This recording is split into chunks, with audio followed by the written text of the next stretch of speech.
नमस्कार। लक्ष्मण धारा के YouTube चैनल में आप सभी का स्वागत है।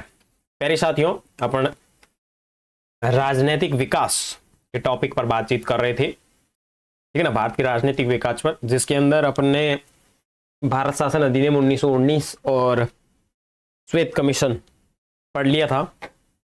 आज अपन जिस टॉपिक को पढ़ेंगे उसका नाम है भारत शासन अधिनियम 1935।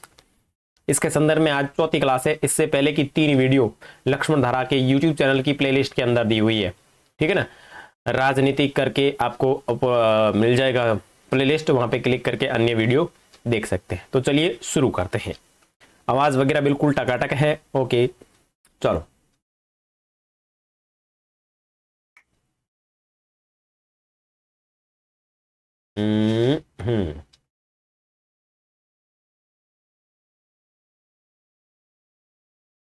चलिए, भारत शासन अधिनियम 1935। यह अधिनियम भारत में पूर्ण उत्तरदायी सरकार के निर्माण की दिशा में एक महत्वपूर्ण दस्तावेज था। देखो, भारत में उत्तरदायी शासन की स्थापना के लिए अगर बात करें तो सबसे पहली जो बात है वो आपके भारत शासन अधिनियम 1919 के अंदर अपने को देखने को मिलती है, ठीक है। तो यह अधिनियम भारत में महत्वपूर्ण उत्तरदायी सरकार के निर्माण की दिशा में एक महत्वपूर्ण दस्तावेज था। इस अधिनियम में 321 धाराएं व 10 अनुसूचियां थी। ये बात विशेष रूप से आपको ध्यान रखना है कि जो भारत शासन अधिनियम 1935 था, इसके अंदर 321 तो धाराएं थी और 10 अनुसूचियां थी।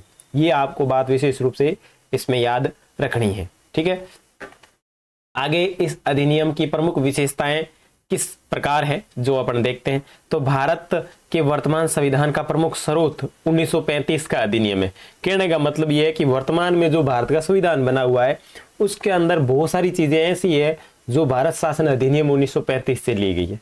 तो वर्तमान संविधान का जो प्रमुख स्रोत अगर माना जा सकता है तो भारत शासन अधिनियम 1935 को कहा जा सकता है, ठीक है।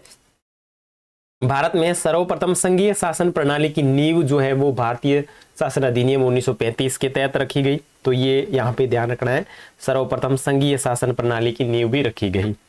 संघ की 2 इकाइयां थी, ब्रिटिश भारतीय प्रांत व देशी रियासत है। देखो, संघ की 2 इकाइयां थी, कौन कौन सी? एक तो था ब्रिटिश भारतीय प्रांत और दूसरी थी देशी रियासत है। ब्रिटिश भारतीय प्रांत से मतलब ये हुआ कि ऐसे क्षेत्र जिसके ऊपर ब्रिटिश सरकार का आधिपत्य हो, और दूसरी देशी रियासत है। इस एक्ट के तहत संघात्मक शासन व्यवस्था स्थापित करने हेतु अखिल भारतीय संघ की स्थापना का प्रावधान किया गया। यानी जो आपका ये एक्ट है, यानी भारत शासन अधिनियम 1935 है, इसके अंदर क्या किया गया? संघात्मक शासन व्यवस्था स्थापित करने के लिए अखिल भारतीय संघ की स्थापना की गई, ठीक है। संघीय व्यवस्था कभी अस्तित्व में नहीं आई क्योंकि देशी रियासतों ने इसमें शामिल होने से मना कर दिया। भले ही यहाँ संघीय व्यवस्था स्थापित करने हेतु यहाँ अखिल भारतीय संघ की स्थापना की गई हो, लेकिन संघीय व्यवस्था जो है वो कभी अस्तित्व में आई ही नहीं, कभी उसको साकार किया ही नहीं गया, क्योंकि जो देशी रियासतें थी उन्होंने शामिल होने से मना कर दिया था।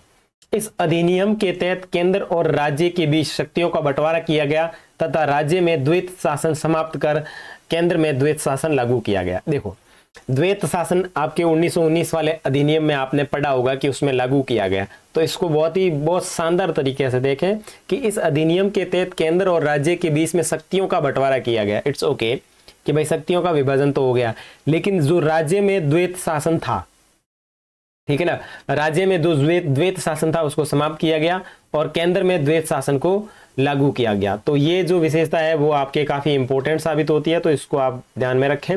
इस अधिनियम ने केंद्र और इकाइयों के बीच, केंद्र और राज्य की इकाइयों के बीच 3 सूची, संघीय सूची, राज्य सूची और समवर्ती सूची के आधार पर शक्तियों का बंटवारा किया और अवशिष्ट शक्ति वायसराय को दे दी गई। तो इस बात को भी ध्यान में रखें। यहाँ शक्तियों का बंटवारा कैसे किया गया?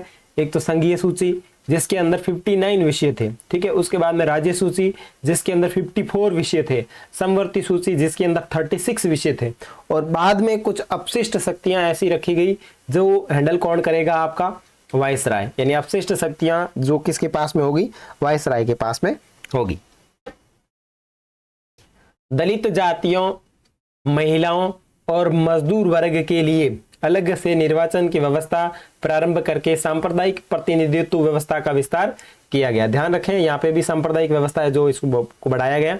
इसने भारत शासन अधिनियम 1858 द्वारा स्थापित भारत सचिव के पद को समाप्त कर दिया। एक 1858 के अंदर एक भारत शासन अधिनियम आया था, उसके अंदर भारत सचिव का पद सर्जित किया गया था। भारत सचिव का जो भारत सचिव की परिषद है उसको सर्जित किया गया था, उसको इसने क्या कर दिया, समाप्त कर दिया। मताधिकार का विस्तार हुआ, ठीक है ना, लगभग 10% जनसंख्या, और देश की मुद्रा और साख पर नियंत्रण के लिए भारतीय रिजर्व बैंक की स्थापना की गई, वो भी किसके तहत, भारत शासन अधिनियम 1935 के तहत। भारत शासन अधिनियम 1935 के प्रावधानों के अनुरूप 1937 में ब्रह्मा को भारत से अलग कर दिया गया। ध्यान रखना, 1935 के अंदर जो हमारा ब्रह्मा है उसको भारत से अलग कर दिया गया। प्रावधान किसमें मिलता है, 1935 के अधिनियम के अंदर, लेकिन अलग कब होता है, 1937 में इसको भारत से अलग कर दिया जाता है। संघ लोक सेवा आयोग, प्रांतीय सेवा आयोग तथा 2 या 2 से अधिक राज्यों के लिए संयुक्त सेवा आयोगों की भी स्थापना इसमें होती है। इसके तहत 1937 में संघीय न्यायालय की स्थापना की गई। इसमें 11 प्रांतों में से 6 में द्विसदनीय व्यवस्था प्रारंभ की गई।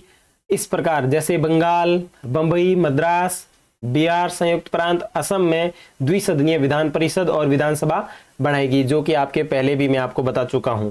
ठीक है, पंडित जवाहरलाल, जहां द्वैत शासन लागू हुआ था ना, पंडित जवाहरलाल नेहरू ने इस एक्ट को दास्ता का घोषणा पत्र या फिर दास्ता का चार्टर तथा इसे अनेक